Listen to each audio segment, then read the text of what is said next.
नमस्कार दोस्तों। स्वागत है आपको हमारे YouTube चैनल में। आज हम बात करने जा रहे हैं भारत और इंग्लैंड के बीच चल रही टेस्ट सीरीज के दूसरे टेस्ट मैच की, जो 2 जुलाई से बर्मिंघम के एजबेस्टन मैदान पर शुरू होने वाला है। लेकिन इस बार खबर थोड़ी निराशाजनक है, क्योंकि भारतीय क्रिकेट टीम के स्टार, तेज गेंदबाज जसप्रीत बुमराह इस महत्वपूर्ण मुकाबले में हिस्सा नहीं लेंगे। जसप्रीत बुमराह को इस टेस्ट में आराम दिया जा रहा है और भारतीय टीम अब उनके विकल्प की तलाश में है। आइए इस खबर को विस्तार से समझते हैं और जानते हैं कि उनकी जगह कौन सा गेंदबाज भारतीय टीम में मौका पा सकता है। लेकिन इससे पहले आप हमारे चैनल पर नए हैं तो चैनल को सब्सक्राइब करें और वीडियो पसंद आए तो वीडियो को लाइक अवश्य करें। दोस्तों, जसप्रीत बुमराह, जिन्हें भारतीय क्रिकेट का मैजिक मैन कहा जाता है, पहले टेस्ट में अपनी गेंदबाजी से सभी को प्रभावित किया था। लीड्स में खेले गए पहले टेस्ट में बुमराह ने पहली पारी में 5 विकेट झटके थे, जो इस सीरीज का पहला 5 विकेट हॉल था। लेकिन दूसरी पारी में वो विकेट लेने में असफल रहे और भारतीय गेंदबाजी इकाई को इंग्लैंड ने 371 रनों का लक्ष्य आसानी से हासिल कर लिया। इस हार के बाद भारतीय टीम 0-1 से पीछे है और अब दूसरा टेस्ट जीतकर सीरीज को बराबर करने की कोशिश में है। जसप्रीत बुमराह को दूसरे टेस्ट में वर्कलोड मैनेजमेंट के तहत आराम दिया जा रहा है। बीसीसीआई और टीम मैनेजमेंट ने पहले ही तय कर लिया था कि बुमराह इस 5 टेस्ट मैचों की सीरीज में केवल 3 टेस्ट खेलेंगे। इसका कारण उनकी फिटनेस और लंबे समय तक उनकी उपलब्धता सुनिश्चित करना है। बुमराह चोटों से जूझते रहे हैं और उनकी फिटनेस को बनाए रखना भारतीय टीम के लिए बेहद जरूरी है, खासकर तब जब तीसरा टेस्ट 10 जुलाई से लॉर्ड्स में शुरू होने वाला है। दोनों टेस्ट के बीच केवल 3 दिन का अंतर है, इसलिए मैनेजमेंट ने बुमराह को दूसरे टेस्ट में आराम देने का फैसला लिया है। जसप्रीत बुमराह की गैरमौजूदगी भारतीय टीम के लिए एक बड़ा झटका है। पहले टेस्ट में जहां बुमराह ने 43.4 ओवर में 5 140 के आंकड़े के साथ शानदार प्रदर्शन किया, वहीं बाकी गेंदबाजों का प्रदर्शन उतना प्रभावी नहीं रहा। मोहम्मद सिराज ने 27 ओवर में 2 122 और दूसरी पारी में 0 51 का प्रदर्शन किया, जबकि प्रसिद्ध कृष्णा ने 20 ओवर में 328 और दूसरी पारी में 2/92 रन दिए। बुमराह की अनुपस्थिति में अब सिराज को तेज गेंदबाजी की कमान संभालनी होगी और यह उनके लिए एक बड़ी जिम्मेदारी होगी। रविचंद्रन अश्विन, जो भारतीय क्रिकेट के दिग्गज स्पिनर है, बुमराह की अनुपस्थिति पर चिंता जताई है। उन्होंने अपने YouTube चैनल पर कहा कि बुमराह को दूसरे टेस्ट में खेलना चाहिए ताकि भारत सीरीज को बराबर कर सके। अश्विन ने सिराज को भी सलाह दी कि वह अपनी आक्रामक गेंदबाजी शैली को थोड़ा नियंत्रित करे और लंबे स्पेल में सटीकता के साथ गेंदबाजी करे। अश्विन ने कहा, बुमराह कितने बांध बना सकते हैं, वह थक जाते हैं और तब तक विपक्षी बल्लेबाज साझेदारियां बना लेते हैं। सिराज को अब बुमराह का साथ देना होगा और नई गेंद के साथ सटीक गेंदबाजी करनी होगी। अब सवाल यह है कि बुमराह की जगह भारतीय टीम में कौन सा गेंदबाज मौका पा सकता है। बाएं हाथ के तेज गेंदबाज अर्शदीप सिंह को इस टेस्ट में डेब्यू करने का मौका मिल सकता है।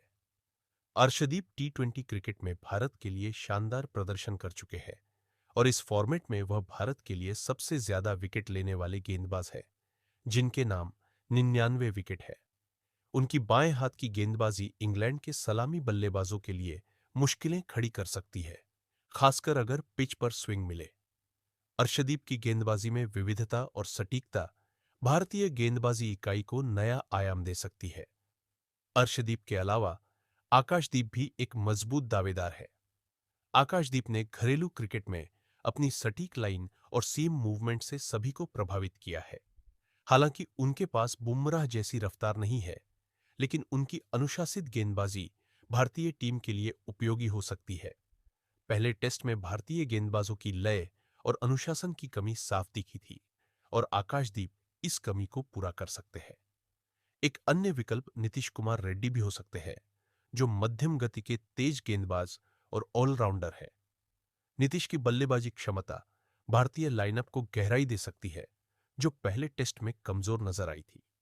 हालांकि ये देखना दिलचस्प होगा कि कप्तान शुभमन गिल और कोच गौतम गंभीर किस गेंदबाज पर भरोसा जताते हैं। बुमराह की अनुपस्थिति में भारतीय गेंदबाजी की रणनीति में बदलाव देखने को मिल सकता है। मोहम्मद सिराज को अब तेज गेंदबाजी की अगुवाई करनी होगी। उन्हें पूर्ण लेंथ और स्टंप्स पर गेंदबाजी करने पर ध्यान देना होगा ताकि इंग्लैंड के बल्लेबाजों को 20 विकेट लेने में मदद मिले। रविचंद्रन अश्विन ने सिराज को सलाह दी है कि वह दक्षिण अफ्रीका के पूर्व गेंदबाज मोर्ने मोरकल की तरह सटीकता के साथ गेंदबाजी करे, जो अब भारतीय गेंदबाजी कोच है।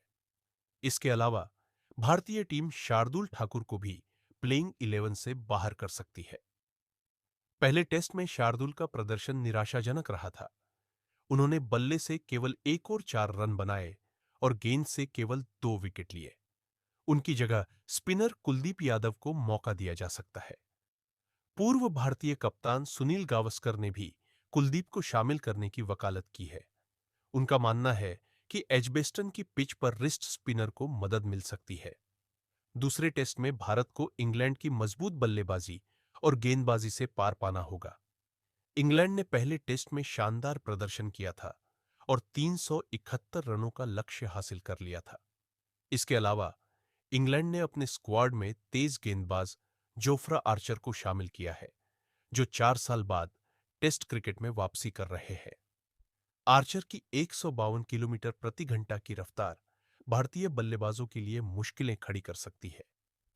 भारतीय कप्तान शुभमन गिल के सामने अब कई चुनौतियां हैं। पहले टेस्ट की हार के बाद टीम को एकजुट करना और नई रणनीति के साथ मैदान पर उतरना उनकी प्राथमिकता होगी। बुमराह की अनुपस्थिति में गेंदबाजी आक्रमण को मजबूत करने के लिए गिल और गंभीर को सही संतुलन ढूंढना होगा। इसके साथ ही बल्लेबाजी में भी सुधार की जरूरत है, क्योंकि पहले टेस्ट में भारतीय बल्लेबाजी लाइनअप ने निराश किया था। जसप्रीत बुमराह का न खेलना भारतीय क्रिकेट प्रशंसकों के लिए निराशाजनक खबर हो सकती है, लेकिन यह फैसला उनकी फिटनेस और लंबे करियर को ध्यान में रखकर लिया गया है। अर्शदीप सिंह, आकाशदीप या नीतीश कुमार रेड्डी में से किसी एक को मौका मिलना लगभग तय है और यह देखना रोमांचक होगा कि ये युवा गेंदबाज इस बड़े मंच पर कैसा प्रदर्शन करते हैं। भारतीय टीम को अब एकजुट होकर एजबेस्टन में मजबूत वापसी करनी होगी ताकि सीरीज को बराबर किया जा सके। दोस्तों, यह था आज का क्रिकेट अपडेट। हमें बताएं कि आप क्या सोचते हैं। क्या भारत बुमराह के बिना यह टेस्ट जीत सकता है? और आपको किस गेंदबाज पर सबसे ज्यादा भरोसा है? अपनी राय हमें जरूर बताएं। तब तक के लिए क्रिकेट का मजा लीजिए और अपने पसंदीदा खिलाड़ियों का हौसला बढ़ाइए।